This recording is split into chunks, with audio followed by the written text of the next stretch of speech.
So where you go from there very much depends on what ends up being the priority. Like all of those things could be completely separate sessions. So I'll just do a few other things that I think are really important in terms of being efficient as a team of one. And what you need to do if you're going to be working in customer marketing, no matter what your priorities are. And one of them is you need to find out who your advocates are. Even if you're not building a full advocacy program, that's going to be incredibly useful. So there are a lot of different places you can look for them. Certainly in some of those internal conversations, people know, they're going to know, like say the names of certain customers that everybody knows or they're big fans.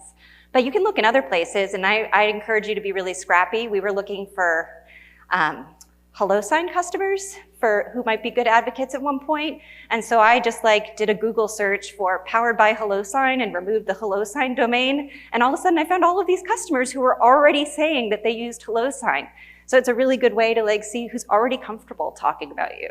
Same thing for people who are posting on social media about you. My favorite thing is gong alerts. I have a gong alert set up so that anytime anybody says, I love Dropbox on a call, I get a little ping and it brightens my day. And then I invite them to be an advocate. But once you know who some of those advocates are, I'll talk about activating them in a second. But I'm a big fan of the Compass and Nail. I don't know if anybody else knows that advocacy book by Craig Wilson, who's one of the strategic leaders at Patagonia. But he talked about how you could reverse engineer success by looking at your cheerleaders, your best customers, both to understand who they are so you can recognize them, like the demographics of an advocate, but also to understand what steps along the journey made them love you so that you can be like, this is essential to the customer journey. He said you can do 8 interviews with any 8 champions, and you're probably gonna learn what it is and kind of what bonded them to you along the way. So, you find some of your advocates, you learn a lot about them. It also helps you to understand what it is you need to do next. But along the way, you should probably give them opportunities to advocate for you. So I think of these as kind of the main ways to activate your advocates. And a few things I would say about that. We've talked about most of them. I think it was Mary Green who told me that there are really only 4 reasons why someone would become an advocate for you intrinsically, swag and free dinners aside. And we ask it of every single advocate. There's no reason, we don't have to be bashful about it. We say, what's got the most value for you? Is it that you want to build your network or enhance your network? Is it that you want to influence product or strategy? You want to be somebody who makes a difference in terms of what we're doing? Is it that you want to promote and build your own brand and get yourself out there? Or is it that you want to learn and be a thought leader? You want to be somebody who has early access, knows everything, and is somebody who others would listen to. Those 4 things. And I really haven't found that many that those also cover quite a range. But we ask people if they're filling out a form or if they're getting on a call with us.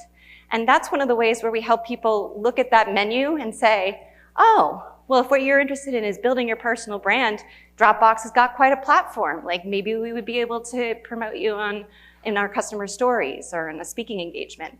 But what if they're most interested in things like becoming somebody who learns, then what they'd want to prioritize when you're talking to them is our tutoring, teaching, mentoring program. So those are the things that, it's one of the things that Lacey Butler, who's on the next slide from WalkMe does. She walks every single advocate through in a call, 15 minutes. She asks them that question, she shows them what the options are, and she points out what she thinks would be a good fit for them, and then still gives them the option to say if there are other things that appeal. And it's very interesting, actually, for Dropbox champions, the number 1 is influencing the product. I always think it's going to be building the personal brand or getting themselves out there, but it's much more about having an impact on a product that they love. And then, as I promised, Lacey Butler pointed out something that I think should be very obvious to most of us. If you're a team of one, it is all about documentation. And that is everything. That is every email you write, because the reference email request that you send, you're probably going to end up sending that a lot. So, copy paste it, refine it over time. Make sure you're doing that. As you're doing customer interviews, make sure that you've documented what the process is, what the questions are. But certainly, I think the most important thing to be documenting is both the activity and the impact. This is really hard to do, I think, as a team of one, because we often don't have budgets.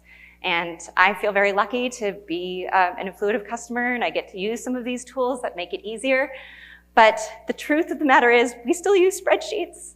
And I think a lot of people do, and I got along very well for a long time at my startup, first on spreadsheets, and then building it into Salesforce. Actually, I worked with our Salesforce admin, and we had a great way of I would update the record when it happened. It awarded a point through some magic of Salesforce. And it gave us a last updated date, so we never touched anybody within the same 6-month period. But you're gonna need some way to do it. In my packet, I have a starter advocacy relationship management spreadsheet that you can use for yourself. But I think the most important things, whether you make it for yourself or not, is tracking what their primary motivator is, because that's gonna be really helpful on an ongoing basis. Definitely tracking when you last touched that customer so that you don't have advocate fatigue. And then the activities that take place, because you're gonna have all of those other impact metrics that were on that prioritization bingo slide, but you're still gonna wanna track the activities. You're gonna wanna say, we got 3 new references this quarter and delivered on 5 new case studies. And then of course, rewarding is, I think, the most important thing that we do. It's also the most fun.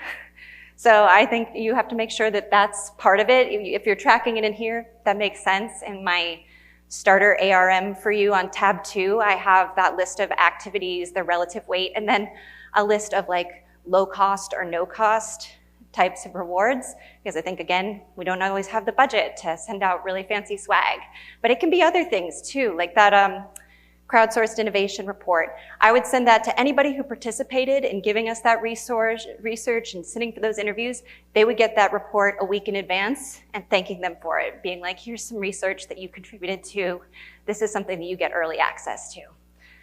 And there's tons of things like that. It doesn't have to be swag all the time. And then,